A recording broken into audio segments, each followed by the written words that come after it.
Hey guys, Marshall from Going Gear, SHOT Show 2014. So last year we talked to a bunch of different knife designers from different knife manufacturers, and we talked to a bunch of the CRKT guys, and we talked to Alan Folts last year. We've got him again, so he's here to talk to us about his new product. I'm not even going to try to pronounce it because I'll probably mess it up. We'll let you do that. Okay, thank you, Marshall. I'm Alan Folts. I'm working with CRKT. This is my new production with them. It's actually called the Caramin, which is, to me, my custom customers will know this as the Cara Minimalist. Trying to fit that much text on one blade didn't really work for CRKT, so we just shortened it to Caramin. So basically, this is my version of a Karambit fixed blade. Okay. So what I did is I combined the grip from the Minimalist that many of you are familiar with a large, thin 90-degree hook on the end. Okay. So we're talking 2 inches of blade with a 90-degree curve. So a real pain to manufacture, but it's really it's geared towards self-defense. There's not really much utility with anything with this much thin point, but really for what it's designed for, I think it excels. For those of you that don't know, the Minimalist will actually index into the joints of the fingers instead of the palm of the hand, so it gives you a lot of control over the tip and an extreme amount of being able to hold on to what you're holding on to. You're not going to lose grip on this knife. It's got 2 positions, one with the thumb up tight, one with just a tight grip. And then if you need more penetration, it's actually got a further thumb ramp that'll actually tip your hand forward to put the point, more in line with the rest of your arm. So that's the Caramin from CRKT. Any questions you have? It's a nasty little guy. Yeah, I've gotten evil, nasty, wicked. I have people that just cringe a little bit when they see it in the counter and walk the other way. But I think it's important to have a purpose-driven knife, right. whether it's for utility and for everyday carry, whether it's for self-defense. I think it's important to carry things that will work and things that are designed for what they're being used for. So when you get into self-defense knives, do you have experience with knife fighting and stuff like that? Have you ever done any of that kind of training? No, not really. And what I was trying to do with this project was actually make a knife that was geared more towards the untrained self-defense. Okay, because of if you were to use a spear point or something like that for a self-defense knife, it'll tend to hit a hard target and slide off the side. So the Karambit blade for me makes perfect sense for an untrained user. Right. But the Karambits that are on the market tend to be geared towards those that train with the Karambit, right. Not necessarily those that are untrained with the self-defense arts. Right. So why not put it into something that's very, very, it fits in your hand one way. Right. This isn't for twirling or spinning around or whatever.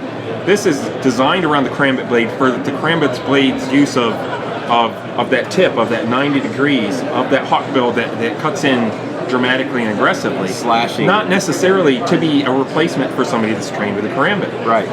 So, this allows the knife to be basically aggressive. Okay.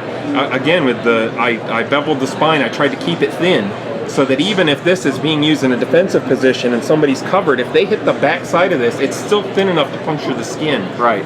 Okay, it's still thin enough to cut through soft target, but it's not double-edged, so that most places that you can't carry double-edged, you'll still be able to carry this knife. Right. So it's okay. Where a lot of the Karambits are sharpened on both edges. Right. And carrying it legally is gonna infringe upon you using this to defend yourself. Legal in all the country, most of the country.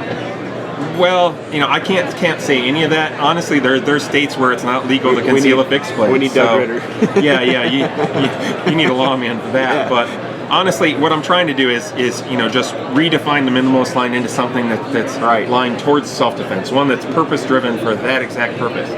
And I think this kind of incorporates some factors of other knives that are used for trained self-defense, but it puts it in a small, concealable little package that I think people can get their own use out of, even if it's for that one life-threatening situation.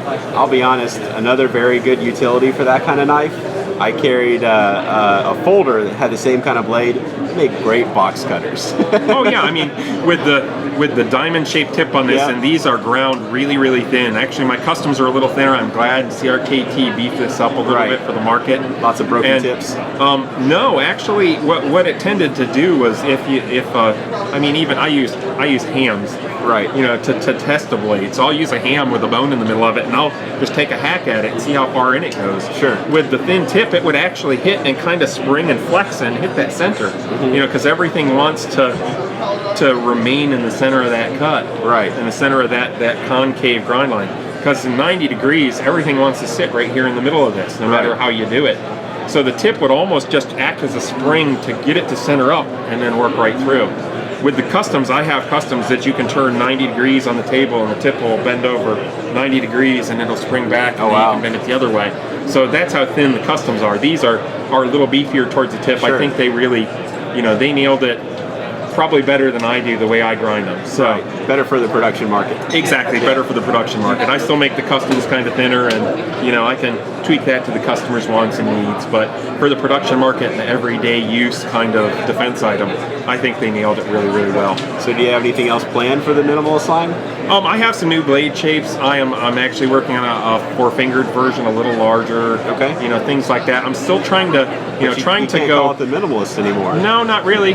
And I've made a maximalist that had 6 fingers. The guy was really strange, but you know, really the line was to index into the fingers. Sure. Okay, it was to try to put a lot of knife in a small package.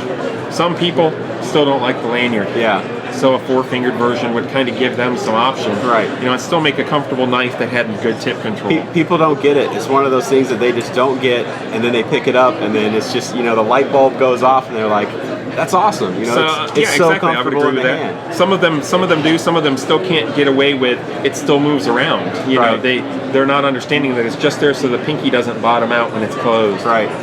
You know. So I have a lot of people that cut them right off. I have customers that request me to make a minimalist with no lanyard.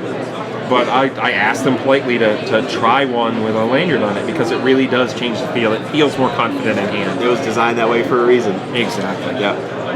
I think that's all I have. I appreciate your time. Thank you, Marshall. Thanks, Alan. Appreciate it.